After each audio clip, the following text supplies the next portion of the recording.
by the people of Baghdad. Here on Democracy Now!, democracynow.org, the War and Peace Report. We're broadcasting on over 700 stations on Pacific and NPR and Low Power FM and college and community radio stations, on public access TV and PBS TV stations, and both TV satellite networks.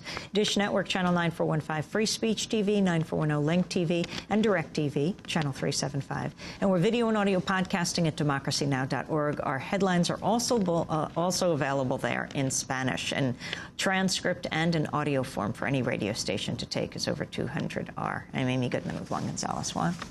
Well, it was the email read around the world. 4 years ago, in September 2004, Farnaz Fassihi, an Iranian-American correspondent in Iraq for the Wall Street Journal, sent a private email to family and friends that described the situation in Iraq more sincerely than her published newspaper articles ever could.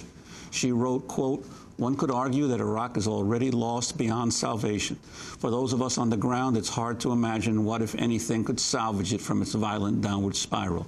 The genie of terrorism, chaos, and mayhem has been unleashed onto this country as a result of American mistakes, and it can't be put back into a bottle." The email somehow leaked out to fellow journalists and various bloggers who posted it on numerous websites, where it eventually gained a mass audience. The email also revealed the perils of reporting from Iraq and how foreign correspondents in Baghdad were, quote, under virtual house arrest. Fassihi wrote, quote, "I avoid going to people's homes and never walk in the streets. I can't go grocery shopping anymore, can't eat in restaurants, can't strike a conversation with strangers, can't look for stories, can't drive in anything but a full armored car, can't go to scenes of breaking news stories, can't be stuck in traffic, can't speak English outside, can't take a road trip, can't say I'm an American, can't linger at checkpoints, can't be curious about what people are saying, doing, feeling, and can't. That was Farnaz Fassihi, writing in 2004. Well, she's just published a book about what life was like in those years following the invasion. It's called Waiting for an Ordinary Day: The Unraveling of Life in Iraq. Farnaz Fassihi, welcome to Democracy Now! Hello, thank you so much for having me. So you got there before Saddam Hussein fell. Yes, the first time I went to Iraq was October 2002, when Saddam was still in power. And then subsequently in January of 2003, about 3.5 months before the U.S. invasion. So I got to see the before and after of Iraq, basically, before and after the war. And talk about the spiral downward. The spiral downward, in some sense, started right after the invasion, and it was partly because the Americans really didn't have a good post-invasion plan in place, a good political plan in place to bring all the different factions together, the Sunnis, the Shias, and the Kurds. And, you know, almost immediately, I remember right when Tikrit even fell, a few days after Baghdad fell, there was talks of insurgency, there was talks of jihad and of resisting the American occupiers. And slowly this turned into an organized movement.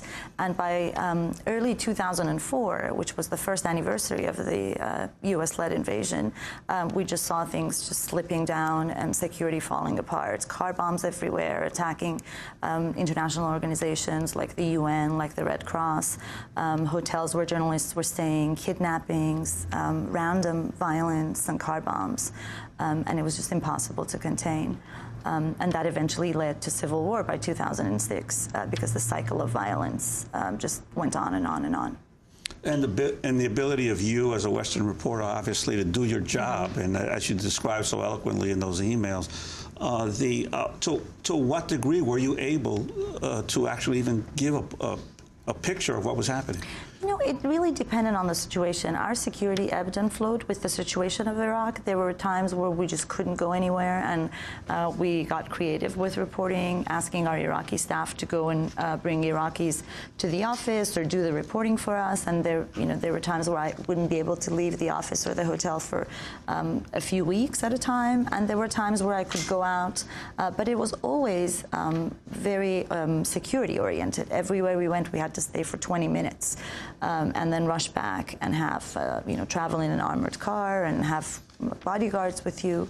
So it definitely wasn't an ideal way of reporting by any means. Describe to us ordinary life right after the invasion, which is what your power was.